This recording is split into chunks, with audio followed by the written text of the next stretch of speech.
Revelações da ciência sobre os mistérios da vida. Especialistas de vários países estiveram no Brasil para o lançamento de um grupo dedicado à tese do chamado design inteligente. Esses cientistas acreditam que a perfeição e a complexidade da natureza comprovam a existência de um ser superior. O que há por trás do bater das asas de uma borboleta? Ou das cores vibrantes das penas dos pássaros? O que há em comum entre a concha do mar e a força dos furacões? Que mistérios guardam as nossas células e o DNA, o responsável por tudo que somos? Os homens reunidos nesta sala são os principais nomes de um ramo da ciência que pretende responder questões como estas.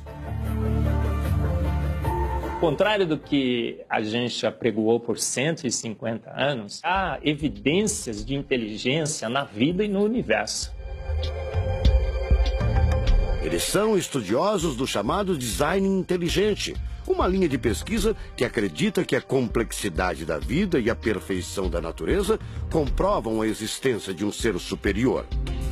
A vida foi feita pronta, o universo foi feito pronto, planejados por um ser extremamente inteligente, com design, com arte, com perfeição.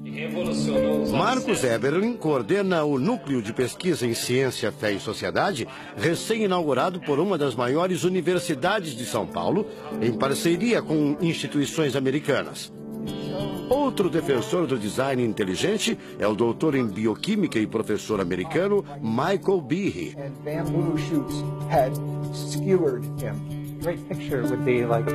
Brian Miller é doutor em física. Ele coordena as pesquisas da Universidade de Duke, nos Estados Unidos. Seria um super engenheiro, um super arquiteto? Você pode dizer isso, responde o físico. Um arquiteto que tinha a vida em mente, um criador que fez a vida deliberadamente. Also, when you look at life itself, não é de hoje que os cientistas procuram pistas deste arquiteto da vida. Galileu Galilei, o célebre físico e astrônomo italiano, disse há mais de 400 anos que a matemática é o alfabeto com o qual Deus escreveu o universo. A matemática se dedica a provar que tudo no universo segue uma lógica. Mas foi ainda antes, na Idade Média, que outro italiano, Leonardo Fibonacci, decifrou parte deste alfabeto. Ele descobriu um padrão numérico que se repete em quase tudo na natureza. Em homenagem a ele, o padrão passou a ser conhecido como sequência de Fibonacci, uma sequência lógica de números que pode ser expressa em formas geométricas. Em cada quadrado, a gente consegue construir arcos, são aquelas linhas tortas, né? A gente consegue ligar um arco com o outro. Quando você liga um arco, um outro arco, um outro arco, um outro arco, um outro arco, e vai seguindo um outro arco, pensando no próximo quadrado, um outro arco. Essa aqui é uma figura que é uma espiral, chamada espiral de Fibonacci. E essa espiral aparece em diversos lugares do nosso cotidiano. Aparece, por exemplo, na nossa orelha. O formato da nossa orelha é exatamente essa espiral. Uma coisa interessante, aparece no nosso rodamuinho do cabelo aqui. É o mesmo formato que aparece aqui. Que é o mesmo formato que aparece naquela concha do mar, tal do Nautilus, né?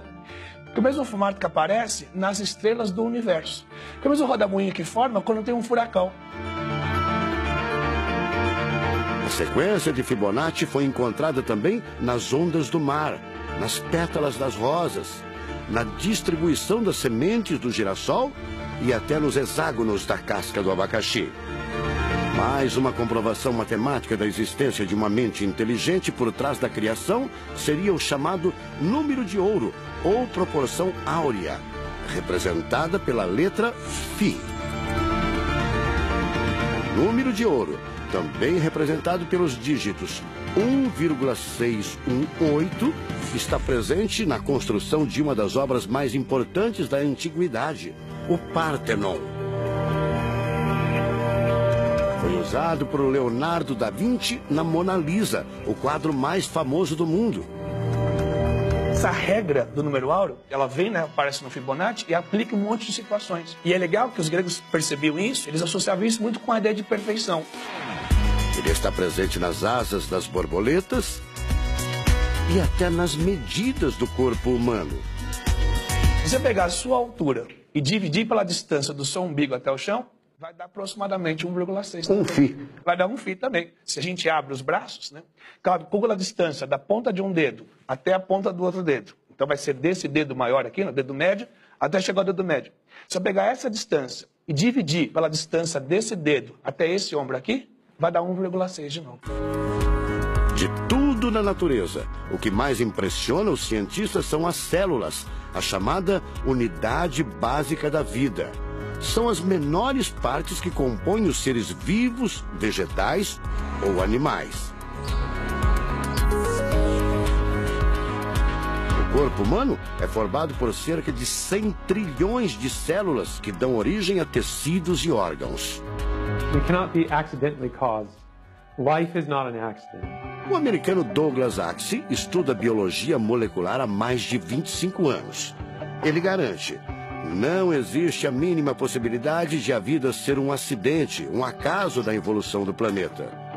Para ele, as células são complexas demais e só podem ter sido criadas de propósito por um ser inteligente.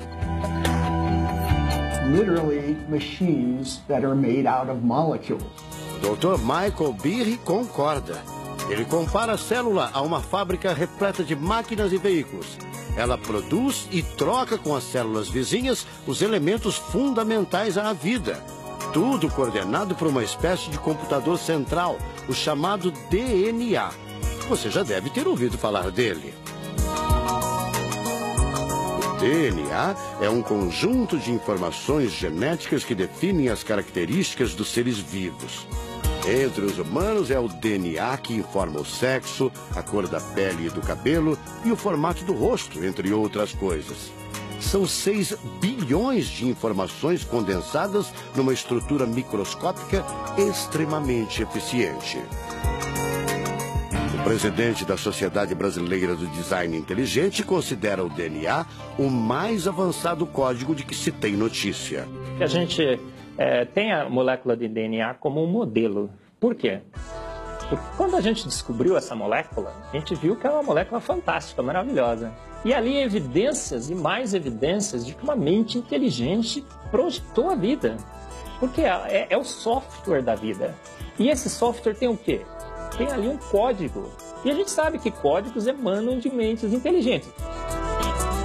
Nos Estados Unidos, um grupo de pesquisadores afirma ter identificado uma sequência de números que sempre se repete no DNA humano. Seria uma espécie de assinatura de Deus, segundo o engenheiro da computação Greg Braden. So now we have a definition. Ao considerar a carga dos elementos químicos do DNA, os pesquisadores teriam identificado o seguinte padrão numérico: 10, 5, 6, 5. Eles então passaram a tentar decifrar esse código e tiveram a ideia de substituir os números por letras hebraicas. Em hebraico, a língua oficial de Israel e que aparece na Bíblia, os números são representados por letras, como explica essa professora israelense. A escrita hebraica é muito antiga. Já tem textos escritos 1000 anos antes da Era Comum.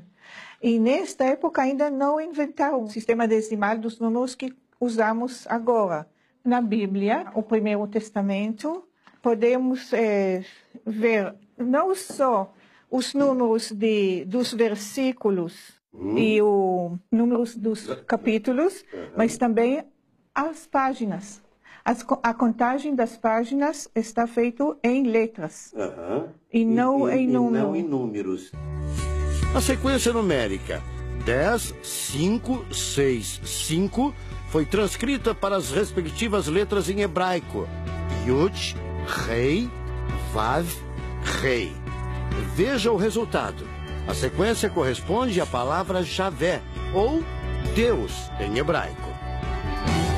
Apesar de todo o avanço da medicina, cerca de 90% das informações genéticas ainda são um mistério. O Professor Eberlin diz que as descobertas científicas trazem implicações sérias para toda a humanidade, mas cada vez mais reforçam os argumentos de quem acredita no design inteligente, a assinatura de uma força superior. A gente vai ter que entregar essa informação para a filosofia e para a teologia. E a gente agora, como bons filósofos e teólogos que todos somos, a gente vai colocar a nossa filosofia e nossa teologia em cima desse dado científico e optar pela melhor opção. Eu, óbvio, acho que a melhor opção é Deus. Como gente, a gente tem esse direito, né, de especular em cima da descoberta científica de que uma mente inteligente orquestrou o universo e a vida.